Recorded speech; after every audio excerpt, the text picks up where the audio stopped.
तो चलिए दोस्तों एक और नई वीडियो में स्वागत करते हैं। तो दोस्तों पिछली वीडियो में हमने सिग्मा बंध और पाई बंध के बारे में पूरी तरीके से पढ़ लिया था कि क्या होते हैं।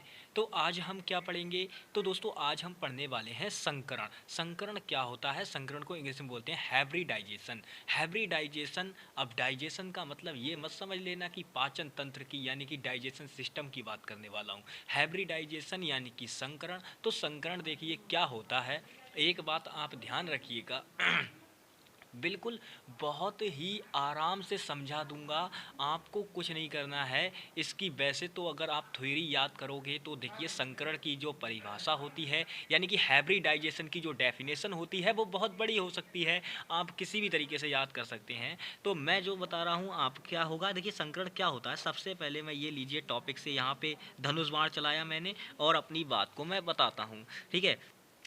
तो ध्यान दीजिए, जब दो या दो से दो असमान,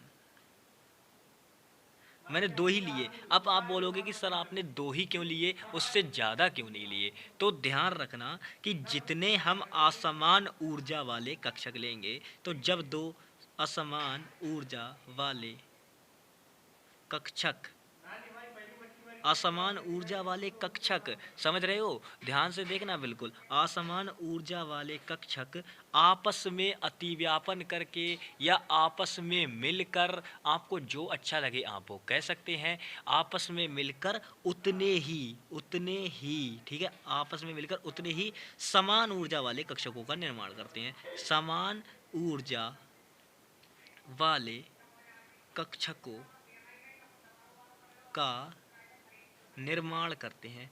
अब जो समान ऊर्जा वाले, अब एक बात यहाँ पर नोटिस करने की क्या है, वो सिंपल ये है कि मान लीजिए यहाँ पर जितने भी आपके असमान ऊर्जा के कक्षक होंगे तो समान ऊर्जा के बनने वाले कक्षकों की संख्या भी उतनी ही होगी। ये बात आपको नोटिस करनी है भाई।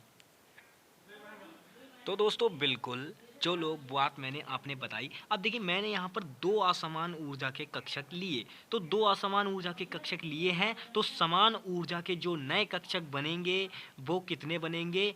दो ही बनेंगे। यानी कि ऐसा नहीं है यहाँ पर मैंने दो कक्षक लिए हैं संकरण में तो दो ही कक्षक, मैं यहाँ पे दो ही कक्षक ले सकते हैं।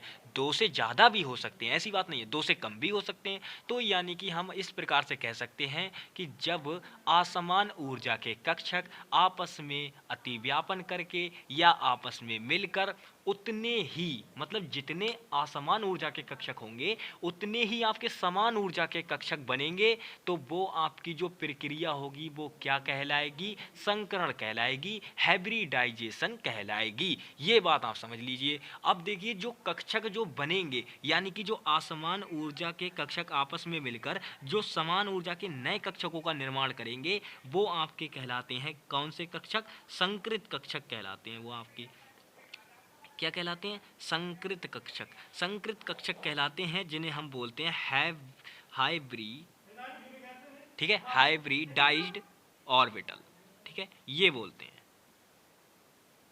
ये बोलते हैं। तो ये चीज़ें याद रखने लायक है, छोटी छोटी चीज़ें हैं तो इनको याद कर सकते हैं। अब देखिए दूसरी बात क्या याद करने लायक आती है, दूसरी बात आती है भैया कि हमारे जो ये हमने नॉर्मल चीज़ थी ये तो हमने लिख ली कि हाँ भैया संकरण को हमने पढ़ लिया, ये होता है। अब संकरण कितने प्रकार का होता है इसे किस तरीके से याद रखें, यानी कि टाइप ऑफ हाइब्रिडाइजेशन, ठीक है। अब ये चीज़ हमको देखना है कि टाइप ऑफ हाइब्रिडाइजेशन यानी कि संकरण के प्रकार, संकरण कितने प्रकार का होता है हमारा। तो चलिए मैं बताता हूँ। देखिए एक होता है आपका sp संकरण, ठीक है, दूसरा होता है आपका sp2 संकरण, तीसरा होता है आपका sp3 संकरण, ठीक है, उसके बाद आपका होता है, अब देखिए यहाँ पर, अब देखिए कन्फ्यूज़न कहाँ आता है आपको, कन्फ्यूज़न जहाँ आता है मैं वही चीज़ आपका कन्फ्यूज़न ही क्लियर करने वाला हूँ। सबसे पहली बात आपको करना क्या है, sp संकरण हुआ, उसके बाद sp2 संकरण हुआ, उसके बाद sp3 संकरण हुआ। अब एक बात ध्यान रखना, मेरे को बताओ जरा, जो p कक्षक होता है यानी p उपकोष होता है वो कितने कक्षकों से मिलकर बना होता है? तो आप बोलोगे 3 कक्षकों से मिलकर बना होता है। जब ये 3 कक्षकों से मिलकर बना होता है तो हम इससे आगे का संकरण नहीं करा सकते, सिंपल। तो देखिए क्या होगा, sp संकरण होगा, sp2 संकरण होगा, sp3 संकरण होगा। अब देखिए क्या होगा, sp3d संकरण होगा। 4 प्रकार के हो गए। अब देखिए 5वां प्रकार क्या होगा, sp3d2 संकरण होगा। ये आपके हो गए ओवरलैपिंग यानी जो हाइब्रिडाइजेशन की इतने प्रकार होते हैं, इन प्रकारों के हमारे पास हाइब्रिडाइजेशन होता है यानी संकरण होता है इन प्रकार का। तो देखिए आज हम शायद पता नहीं इन सबका अध्ययन कर पाएंगे या नहीं कर पाएंगे, लेकिन मेरी कोशिश रहेगी कि आपको बिल्कुल बहुत ही आराम से बताते हुए चलूं कि भैया क्या होते हैं। बिल्कुल देखिए बहुत ही इजी तरीके से हम बताते हुए चलेंगे कि भैया संकरण किस तरीके से होता है। और देखिए कोशिश करेंगे कि सारे के सारे ऑर्बिटल्स के आपको बताए जाएं संकरण, ठीक है। तो चलिए शुरू करते हैं भैया, ऑर्बिटल यानी कि sp संकरण को हम शुरू करते हैं, ठीक है। एग्जाम्पल्स भी बताऊंगा, ऐसा नहीं है कि एग्जाम्पल ना बताऊं, लेकिन जो आपके कोर्सेस में होंगे केवल हम उन्हीं पर चर्चा करेंगे। तो मैं केवल आपको ये बताऊंगा, sp संकरण पढ़ाऊंगा, sp2 संकरण बताऊंगा और sp3 संकरण बताऊंगा। तो ये 3 चीज़ें मैं आपको बताने वाला हूं, तो बस आप इनको ध्यान से देख लीजिएगा कि ये क्या होने वाला है, ठीक है। जब तक आप इसको नहीं देखोगे आपकी समझ में कुछ नहीं आएगा।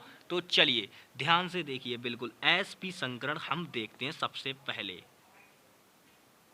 तो देखिए sp संकरण की थ्योरी बनाने में तो आई होप कि आपको कोई प्रॉब्लम नहीं आएगी। थ्योरी तो आप 1 मिनट में बना लोगे। थ्योरी क्या, थ्योरी इसकी हो जाएगी, एक s, ठीक है, s असमान कक्षक, असमान कक्षक, p असमान कक्षक से मिलकर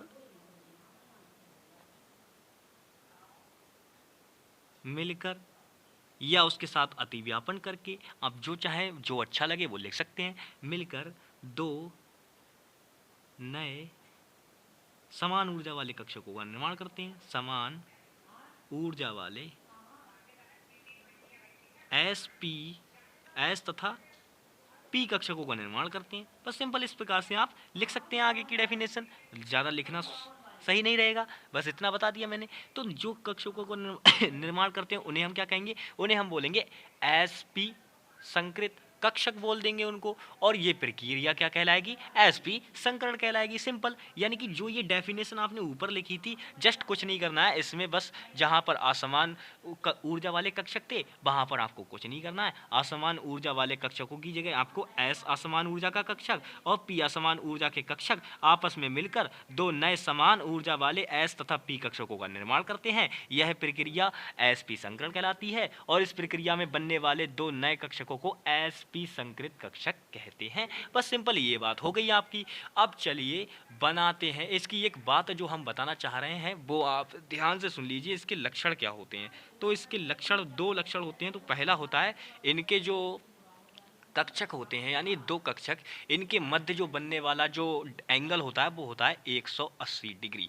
ये बात आपको याद रखनी है भैया, ये पहली बात हो गई। दूसरी बात क्या है, इनमें जो लक्षण मत होते हैं वो क्या होंगे, एस, ठीक है, और p ऑर्बिटल के 50-50%, यानी कि ये इसका भी 50% होगा, इसका भी 50% होगा। यानी कि ये जो असमान ऊर्जा वाला कक्षक है ये भी असमान ऊर्जा वाला कक्षक है। तो ये मिलके जब 2 नए s और p कक्षकों का निर्माण करेंगे तो इन दोनों में इनके 50-50% गुण आ जाएंगे। बस बात खत्म। ये बातें आपको याद रखनी होंगी, ये 2 बातें आपको भैया याद रखनी होंगी। इनकी थ्योरी आपको खुद बनानी होगी जो मैंने बताई है। मतलब इसमें क्या था, 2 कक्षकों के मध्य बनने वाला कोण कितना होगा, 180 डिग्री होगा। दूसरी बात क्या है, जब s असमान ऊर्जा का कक्षक और p असमान ऊर्जा का कक्षक जब आपस में मिलेंगे तो उनके जो लक्षण होंगे वो 50-50% दोनों समान ऊर्जा वाले कक्षकों में यानी कि sp संकृत कक्षकों में आ जाएंगे। ये बात है। चलिए तो अब हम बनाते हैं किसका, अब हम बनाते हैं sp संकरण का कॉन्सेप्ट। जरा s ऑर्बिटल की मुझे आकृति बताओ किस प्रकार की होती है। तो आप बोलोगे अंडाकार, अंडाकार। अब देखिए अतिव्यापन ही तो कराना है, सिंपल, मैंने बोला था मिलकर या अतिव्यापन करके। और पी कक्षक की आकृति कैसी होती है, सिंपल ऐसी होती है। तो आपने ये आकृति समझते ही अब आप समझ गए होंगे कि किस तरीके का। तो देखिए जब ये क्लियर हो जाएगा तो कुछ इस तरीके की आकृति आपको दिखाई देगी, ये इस तरीके की, ये इस तरीके की। तो ये जो था ये बना आपका sp संकृत कक्षक, यानी कि इसको आप बोल सकते हैं sp हाइब्रिडाइज्ड ऑर्बिटल, इसको आप बोल दोगे, ठीक है। ये और यही संकरण हुआ आपका। तो ये जब संकरण हुआ तो किस प्रकार से होता है, चलिए अब हम आपको बना के दिखाते हैं। इसका एक एग्जाम्पल लेते हैं। ये तो हमने आपको स्ट्रक्चर बता के दिखा दिया। देखिए इसका एग्जाम्पल हमें देखने को मिलता है बेरियम क्लोराइड से। बेरियम क्लोराइड से हमें इसका एग्जाम्पल देखने को मिलता है। जरा इसका स्ट्रक्चर बनाइए।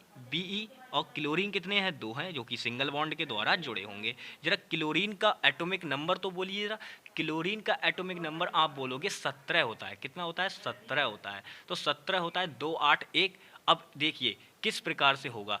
तो सबसे पहले ये देखिए इस टाइप से कुछ संरचना बनेगी सिंपल, ठीक है। ये आपका संकृत कक्षक हो जाएगा सिंपल, ठीक है। ये हो गया इस टाइप से। अब देखिए ये आपका एक ये ऑर्बिटल जुड़ जाएगा इधर से, एक ये आपका जुड़ जाएगा। अब देखिए एक इसका बेरियम का इलेक्ट्रॉन आ जाएगा यहाँ पे, एक इसका यहाँ पे आपका इधर बेरियम का आ जाएगा।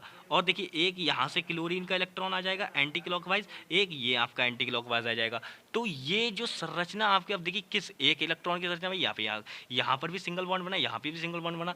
तो इनके मध्य जो बनने वाला, जरा आप एक बात बताओ, ये लाइन बिल्कुल सीधी लाइन बन रही है और सीधी लाइन पे बनने वाला एंगल कितना होता है, 180 डिग्री होता है। बताओ भाई 180 डिग्री होता है। तो यही तो मैं आपको बताना चाह रहा था, यही मैंने यहाँ पर बताया था आपको थ्योरी में। तो थ्योरी में बताया था, थ्योरी के अकॉर्डिंग हमारी बात प्रूव हो गई। यहाँ पे ये संरचना आपको बनानी आनी चाहिए भाई, ये संरचना आपको बनानी आनी चाहिए। ये किस प्रकार से बनी, देखिए यहाँ पे ये p ऑर्बिटल है आपका, ये भी p ऑर्बिटल है, ये भी p ऑर्बिटल है। ये संकृत कक्षक है, sp संकृत कक्षक, यानी कि ये p ऑर्बिटल ये s ऑर्बिटल मिलके जब ये संकृत कक्षक हमारे बने हैं, तो संकृत कक्षक बने हैं तो यानी कि इलेक्ट्रॉनों का स्थानांतरण। फिर देखिए बैरियम का एक इलेक्ट्रॉन यहाँ पर आ गया, यहाँ से क्लोरीन का परमाणु क्रमांक कितना होता है, 2 8 2 8 7, ठीक है, 17 होता है। तो एक इलेक्ट्रॉन इसने इसे मतलब इलेक्ट्रॉन की साझेदारी कर ली, एक इलेक्ट्रॉन की, एक इलेक्ट्रॉन की इससे साझेदारी कर ली। तो ये 2 इलेक्ट्रॉन अल्टरनेटिव यानी कोऑर्डिनेट बॉन्ड द्वारा, सिंगल बॉन्ड द्वारा जुड़ गए, ठीक है। तो जो जुड़े हैं तो वो किस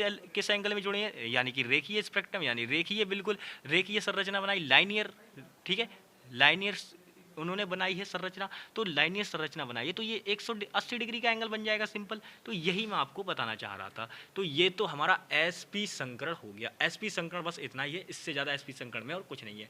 इसको बोलते हैं, देखिए sp संकरण का दूसरा नाम भी होता है, जैसे हम बोलते हैं लाइनियर हाइब्रिडाइजेशन, ठीक है, ठीक है, लाइनियर हाइब्रिडाइजेशन भी बोलते हैं sp संकरण को, ठीक है।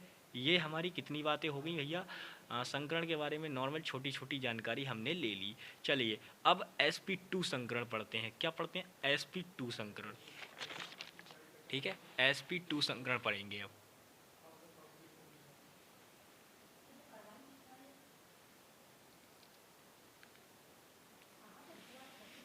चलिए भैया sp2 संकरण।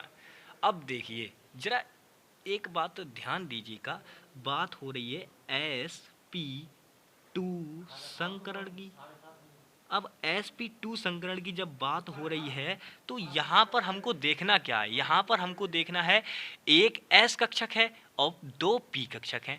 अब जब 2 p कक्षक हैं तो सिंपल इसकी डेफिनेशन तो हम इसके नाम से ही डेफिनेशन मिल जाएगी। देखिए जब एक s असमान ऊर्जा वाला कक्षक 2 p असमान ऊर्जा वाले कक्षकों के साथ मिलकर 3 नए, ठीक है, 3 नए कक्षकों का निर्माण करते हैं तो यह घटना या यह प्रक्रिया sp2 संकरण कहलाती है। और जो कक्षक, जो समान ऊर्जा वाले कक्षक बनते हैं उन्हें sp2 संकृत कक्षक कहते हैं। बस इतनी बात है, इतनी बात समझ गए तो समझ लीजिए आपका काम हो गया, ठीक है। अब देखिए ये घटना मैंने बता दी, बिल्कुल इसके बारे में मैंने इसी के नाम से ही देखिए हमारी डेफिनेशन निकल आई है। अब इसके नाम से जब डेफिनेशन निकल आई है, यानी कि देखिए मैंने क्या बोला था, एक s असमान ऊर्जा वाला कक्षक, असमान ऊर्जा वाला कक्षक, एक s असमान ऊर्जा वाला कक्षक, ठीक है, जब 2 p असमान ऊर्जा वाले कक्षकों से मिलकर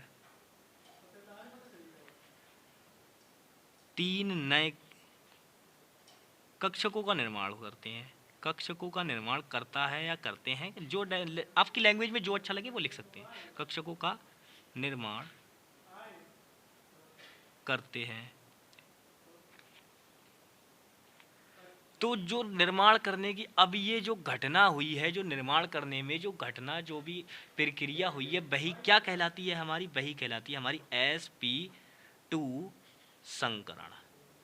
और जो कक्षकों का निर्माण हुआ यानी जो समान ऊर्जा के जो 3 कक्षक आपके बने हैं, देखिए 3 ही कक्षक तो हैं, एक तो आपका S हो गया और 2 P हो गया, तो 1 और 2 3 कक्षक हो गए। तो सिंपल यहाँ पे भी हमारे 3 कक्षक ही बने हैं। अब समान ऊर्जा के जो 3 कक्षक नए बने हैं उन्हें क्या कहते हैं, sp2 संकृत कक्षक, यानी कि sp2 हाइब्रिडाइजेस्ट ऑर्बिटल। समझ गए? तो ये बात भी आपकी समझ में आ गई होगी। तो चलिए इसकी भी आपको संरचना हम बनाकर दिखाते हैं। अब एक बात बताइए, बिल्कुल देखिए अगर आप इसको रटना चाहो तो भैया अब हम कुछ नहीं कर सकते हैं इसमें, लेकिन हमारा काम आपको बताना तो हम बताएंगे।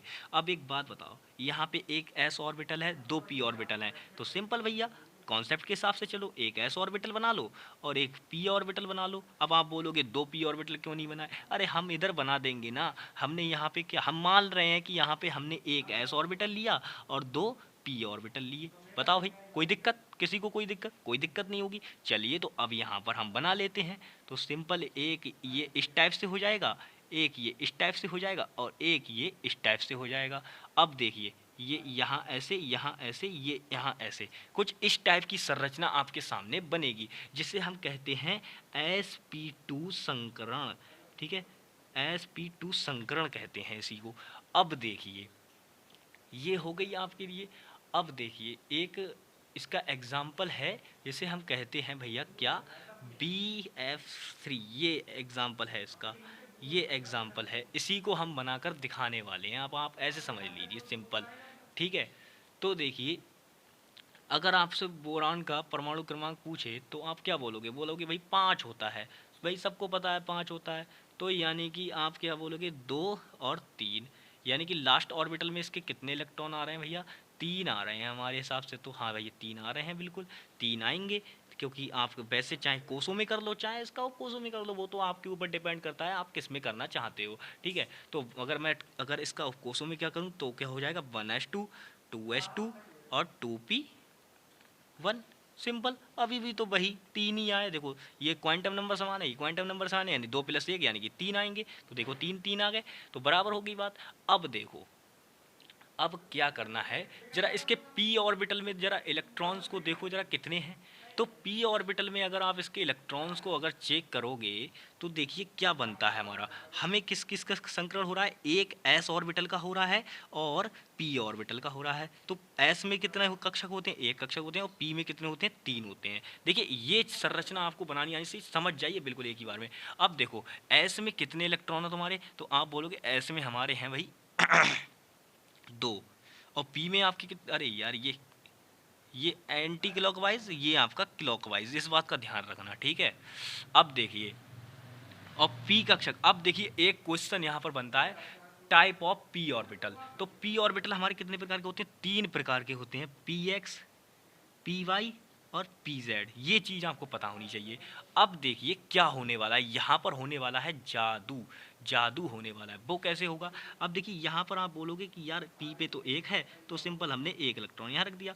अब देखिए ये इसकी क्या होगी, ये इसकी ग्राउंड स्टेट है। ठीक है, ये इसकी मतलब प्राथमिक संरचना है, मतलब जो अभी बिल्कुल हमने कोई चेंज नहीं किया है, इसमें अभी कोई संकरण नहीं हुआ है, अभी जस्ट नॉर्मल हमने बस अपनी ऐसे ही अपने जो हमने क्या था बोरॉन जो था जो बोरॉन था उसकी बस हमने ऑलरेडी क्या किया, लास्ट ऑर्बिटल में जितने इलेक्ट्रॉन थे उनको बस प्रदर्शित किया है। अभी तो संकरण कराने की प्रक्रिया आरंभ की है। अभी तो ऐसे समझ लीजिए बाराती प्रस्थान करे हैं, बस बैंक्वेट हॉल में अंदर एंट्री लिए हैं, इतना काम किया है बस अभी हमने। अब देखिए क्या होगा, ये जो लास्ट ऑर्बिटल मतलब ये जो एस कक्षक का जो इलेक्ट्रॉन है ये टूटकर इधर आ जाएगा, इधर आ जाएगा आपका। तो इधर आ जाएगा तो कुछ इस तरीके की जो एक्साइटेड यानी बाहरी संरचना जो जब संकृत होने के बाद में जो संरचना इसकी दिखेगी वो कुछ इस प्रकार की दिखेगी। एक तो यहाँ पे एक इलेक्ट्रॉन रह जाएगा, और देखिए अब देखिए किस प्रकार से बन जाएगा, अब कुछ इस प्रकार से बन जाएगा आपका ये।